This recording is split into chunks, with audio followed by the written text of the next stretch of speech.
Greetings, Earthlings. Today we answer the question, how do you know when it's time to get new versions of your PC board made? And the answer is when you get it working and it looks like this.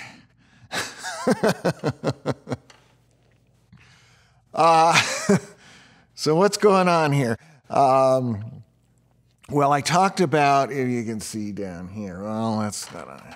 Okay.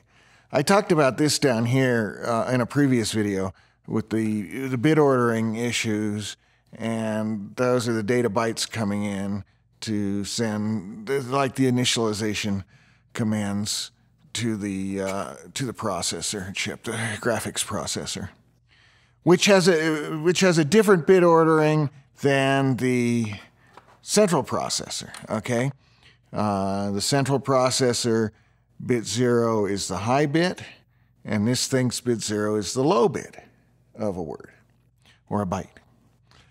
So, as it turns out, this generates addresses to go and read the memory to display on a screen. And I hooked up those bits just as I did with the data bits. I went 0 to 0 and 1 to 1 and so on, and that's backwards. So I had to add a whole lot of little blue wires to reverse those bits around so that it would read the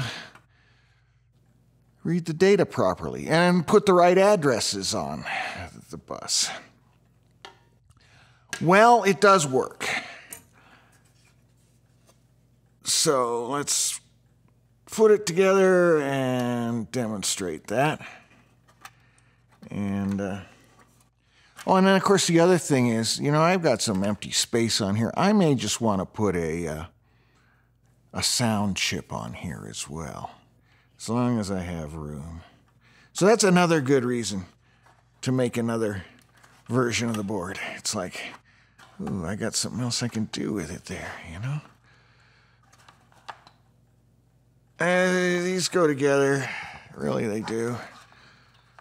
You got these stacking headers to go between boards. You see those there, and well, maybe you don't. Doesn't matter. Okay, this is our monitor. This is our power supply.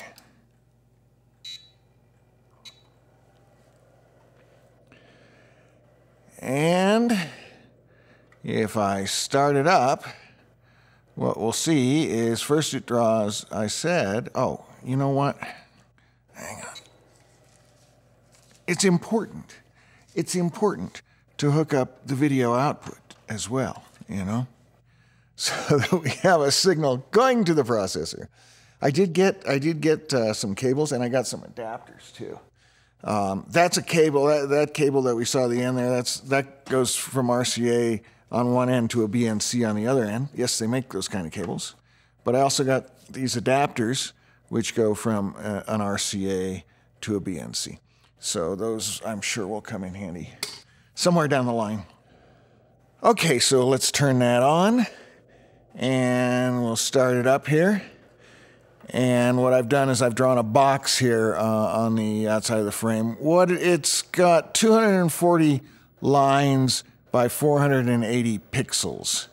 Now, my original requirement, if you will, my goal was to go at least 256 by 256. This is actually more pixels than that, but it turns out that it's really hard to get 256 lines on a standard video display without using interlace, and I didn't want it to be interlaced. So this is just a standard, well, I say standard. This is a Sony, SSM 930. These are sold, I guess SSM probably stands for Security System Monitor. These are typically sold as for security systems. But it's a high resolution black and white monitor, and you can see it, it can handle 480 pixels across. But unfortunately, when you put text on it, it doesn't stick. It just sort of melts and goes down to the bottom. No, that's all I have it doing for now. But you can actually, you can see that it indeed does work. So yeah, and then the timing on this, I'm actually using the graphics processor to provide the timing. It has a status bit that indicates when it's doing a vertical refresh. So those happen every 60th of a second, and it's crystal controlled. So I'm actually using that for timing because I don't have any proper time clock on the CPU itself. The other board that I'm going to make has what they call a real-time clock, which is really, it provides an interrupt at a 10th of a second or a 60th of a second, or I think a 100th or a 1000th. So not what you're used to, calling a real-time clock nowadays, but what Data General called a real-time clock. And it'll have a TTY serial I/O, and it will have disk emulator. But anyway, until I have that real-time clock, I can use this one and get resolution of 1/60th of a second, which is pretty good. Anything else to say, to show? No, you can see maybe if I tilt this up where I had to cut the traces there and there and there. You see that? I gotta lift this up. There and there and there, and then run those blue wires. I'll do the virtual VCF West video for that, and I hope to have a better demo than this. But for now, just showing that it works, this is good enough. So that's the quick update for now. Again, next thing is virtual VCF West, and then I will proceed with the I/O board.